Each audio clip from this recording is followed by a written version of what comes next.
Hello and a very warm welcome to GMF Talk 2021 with me, Priya Mohan. And today it's my great pleasure to speak to a dynamic lady born in the UK, but also has an Irish and an Arabic heritage. Welcome, Nima, and thank you for being with us today. You are welcome. It is great to be here. Thank you. And being a woman myself, what interested me was your career trajectory, starting your career as a journalist, moving forward, working as an Arabic satellite broadcaster, producer, reporter, working for a radio station for ethnic communities in a weekly broadcast in Arabic, dealing with various social issues. Your journey that led you to work for BBC World, and now what draws my attention about you, Nima, is how you say that because you work mainly for men, you decided to create a she strategy, staying seen, heard, and empowered. I quote, as written in your profile, this initiative was started to enable women sustain their version of success, change their daily behavior with money, and set themselves on the path to financial empowerment and their own sustainability. Can you tell me more about this initiative? What does it aim at, and what was your motivation behind it? Absolutely. Before I get onto that, I would love to just give a brief introduction to what I would love the fellows to come to, which is my session, right? So, and it feeds straight into she, you'll see why. I would like to invite everybody to come along and join me in going back to basics. It sounds a bit boring, right? What? Well, here's the big deal. I believe that everybody who's part of the event wants to bring about change, right? That's the big core Absolutely. value reason, right? If you want to bring about change, then how are you getting across what's really important?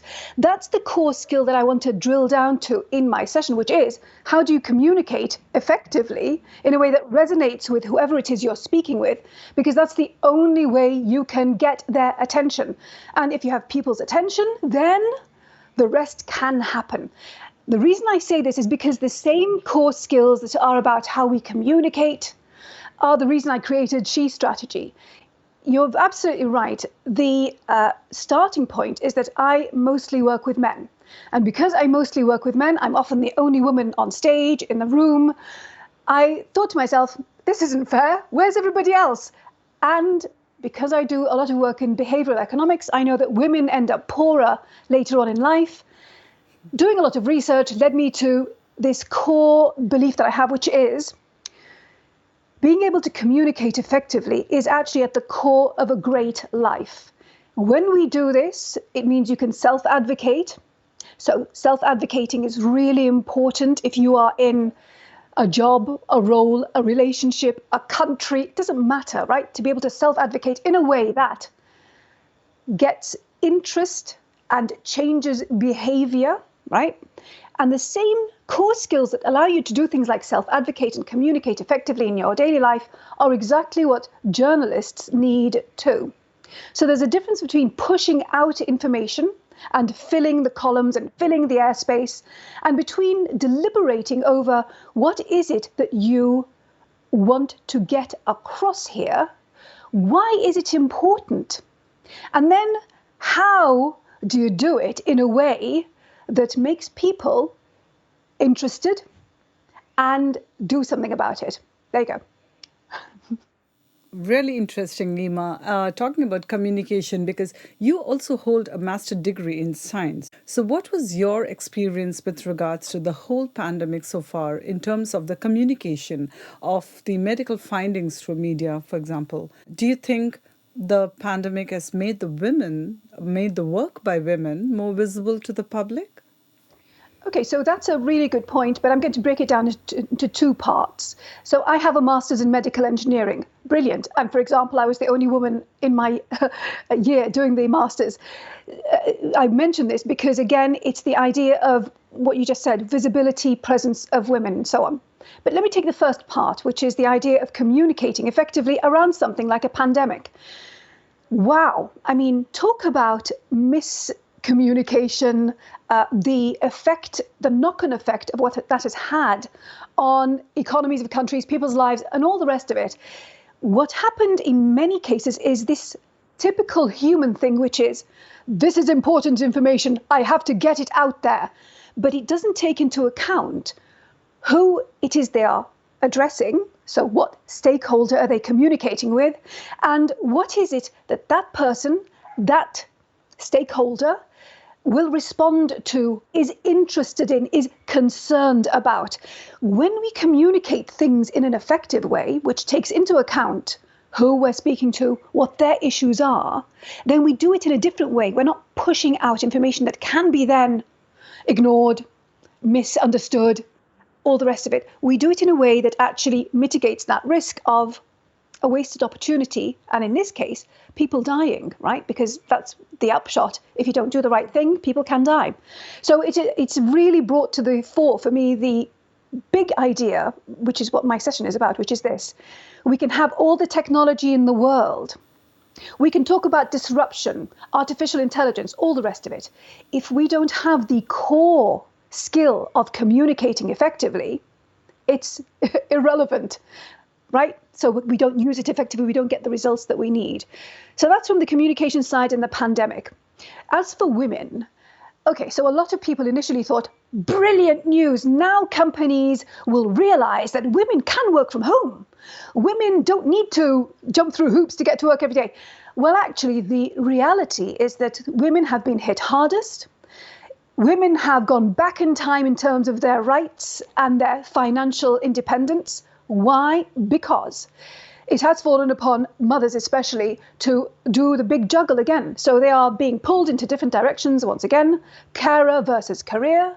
They are the ones who have lost out financially most because women have either left the workforce voluntarily because they can't cope, or been let go. They've been the first in line to let go because the industries that have been most affected by the pandemic are ones that rely on women, that women work in a lot. So things like hospitality, that sort of thing.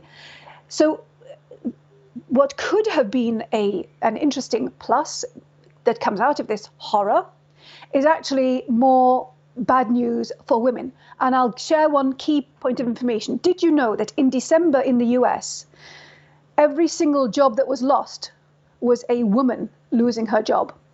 Men gained jobs in December, not much, but still. Women are the ones who lost the jobs in December. So to answer your question, the pandemic has actually highlighted the huge problem, gender bias and all the rest of it, that means that women end up poor in life and very poor or broke at the end of life, which I believe is not okay. Yeah. One more thing, though, in this to drill down to this. For example, all of the the equipment and the clothes that people wear, they are based on a male's average or dimension, so body size, shape. So again, the women, not only have they lost out financially and mentally, they've also been exposed to a greater extent to COVID because the masks and the gowns that they use don't fit them. The problem is that the nuance is lost. The realities that we live with will get ignored and forgotten as economies come back and as the world, goes to the next level dealing with COVID and living with COVID. The big problem really is that the issues and the problems that we know exist don't get addressed at the core. Interesting, because as you may know, for the topic for this year is all about disruption and innovation. And of course, you mentioned a lot of what has happened in terms of disruptiveness, right? In terms of how it has impacted women more than men. What are the innovative trends that you have seen or encountered in the last year? And what does it mean for your work? So, look, I like to go back to basics. So for me, one of the challenges with innovation and technology and everything that can happen is that two things happen for me. One is people can get sucked into that. So they go, oh, look, this is the latest app, the latest thing. And it's this idea of you're spinning your wheels and you're embracing the next thing, but you haven't got your foundation and your fundamentals sorted. So I say this because it's wonderful to have everything that technology offers, but if we continue to ignore the fundamental building blocks that lead to an equitable, equal life and outcome, then I don't think that's a good idea. I will give you one more example. VA headsets, right? So a lot of companies have said, oh, brilliant. And it is, it's fantastic. Look, let me take a step back. Years ago, I used to say to people, I wish there was hologram technology because I don't want to fly so much. Okay, I fly a lot with my job.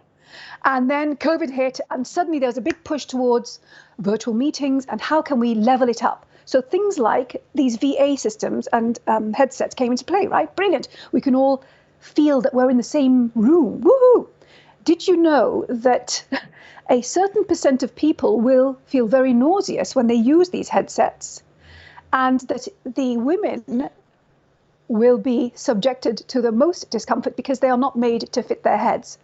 So once again, the technology that's out there that could help is actually working against women. Hello. Thank you, Nima. Okay. Well, moving to our probably the last question for you would be, of course, you did mention, you did welcome the fellows and brief them about what your talk is going to be about. But could you probably send out a message as to what the most important takeaway or learning would be for them from your talk? And I would like to know what your expectations are. I would love to hear from them, actually. That's something that's really important to me. I love two-way conversations in session. So there will be Q&A at the end, and it's a great opportunity to drill down to anything that's been spoken about or just discover what their challenges are and their pain points are. That's really important for me. I'd love to know what they are going through, especially in this day and age. That's one. Two, in terms of what I want to share with them, it is this very fundamental principle of going back to basics and knowing the building blocks of communicating effectively. This is a science and it is an art as well. Because ultimately, especially in this kind of job, a journalist, I mean, what is your role? Your role is to be a conduit to share knowledge and information. Yeah, so if you're not doing it in a way that interests people, meaning they're picking up on it and changing the way they think or the way they behave or whatever, then what's the point of your job, right? So it is this idea of going back to basics. How do we communicate effectively, whether it's written, verbal, visual? One. Two, they get the toolbox from me of how to do it, because it is a brain-based thing that I do as well as the art stuff.